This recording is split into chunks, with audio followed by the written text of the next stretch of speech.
Hola,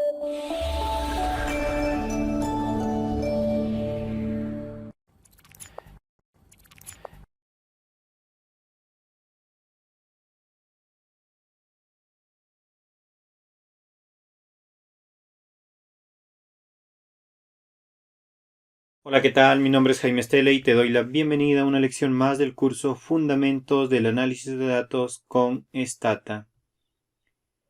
En esta lección veremos los tipos de datos en Stata.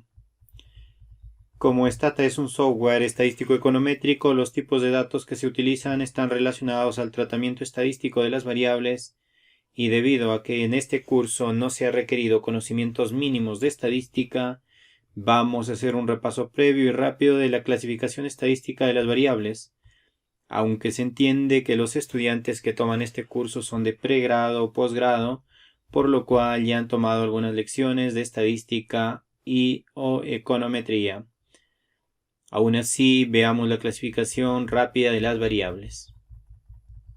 En el esquema que tenemos en pantalla podemos apreciar que las variables se clasifican en cualitativas o cuantitativas. Las variables cualitativas a su vez se subclasifican en nominales y ordinales, y las cuantitativas en discretas y continuas. Las variables cualitativas pueden ser números o no. Además, los datos cualitativos comprenden etiquetas o nombres que se usan para identificar un atributo de cada elemento. Las variables cuantitativas, por su parte, requieren valores numéricos que indiquen cuánto o cuántos. Los datos cuantitativos se obtienen usando las escalas de medición, de intervalo o de razón.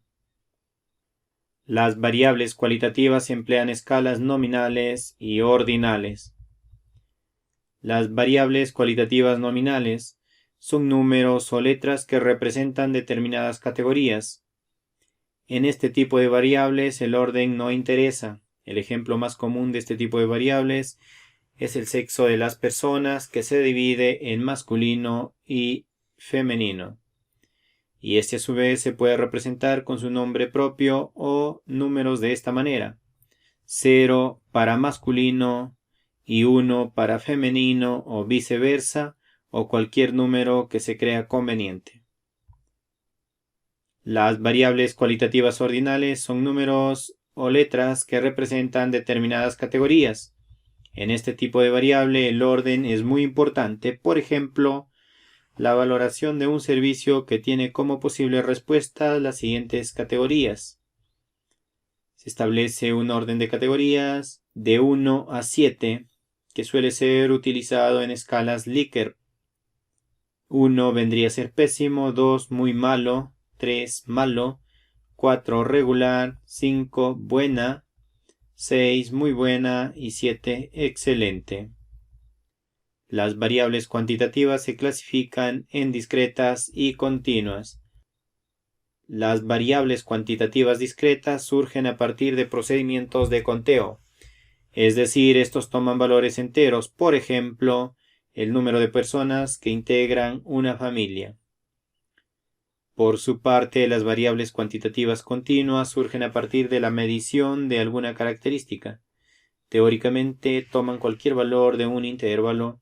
Son ejemplos típicos de este tipo de variables el peso, la talla, entre otros. En Stata los datos se clasifican según el tipo de almacenamiento: los datos numéricos y los alfanuméricos. Los datos numéricos se pueden almacenar en uno de los 5 tipos de almacenamiento. La siguiente tabla muestra los valores mínimos y máximos para cada tipo de almacenamiento, y la columna de bits muestra la cantidad de espacio que ocupa cada uno de estos tipos de almacenamiento. En este punto voy a hacer una aclaración muy importante. No se debe confundir el término entero, que es una característica de un número, con int, que es un tipo de almacenamiento.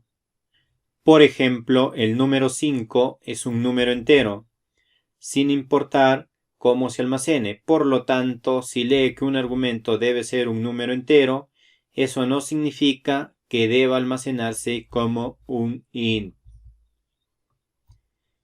Stata asigna por defecto el tipo de variable float en este tipo de almacenamiento.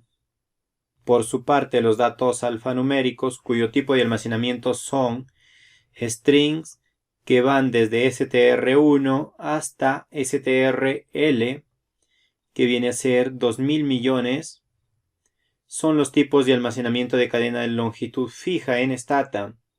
Se llaman así porque en un conjunto de datos, si una variable se almacena como un str, cada observación requiere un número de bytes para almacenar el contenido de la variable. Obviamente, no desea que el número de bytes sea más largo de lo necesario. El comando de compresión de Stata acortará las cadenas str, que son innecesariamente largas. El número después de str indica la máxima extensión de una variable. Así, str4 podría servir para Perú, pero no para Venezuela. Esto dentro de una misma variable que podría ser países. Afortunadamente, Stata aplica de manera automática esta configuración, teniendo en cuenta la observación de máxima longitud dentro de una variable. Para finalizar esta lección, te indico que como Stata es un software estadístico econométrico, integra la capacidad de tratamiento de datos con 9 codificaciones para las variables numéricas de fecha, hora y ambas. Estas codificaciones se pueden apreciar en la siguiente tabla. Para obtener más información detallada y el caso práctico de este tipo de formatos, te recomiendo tomar el curso en www.aula.org/cursos. Las vacantes son limitadas. En siguientes lecciones veremos diferentes reportes estadísticos en Stata. Hasta entonces, espero que tengas siempre un excelente día. Saludos.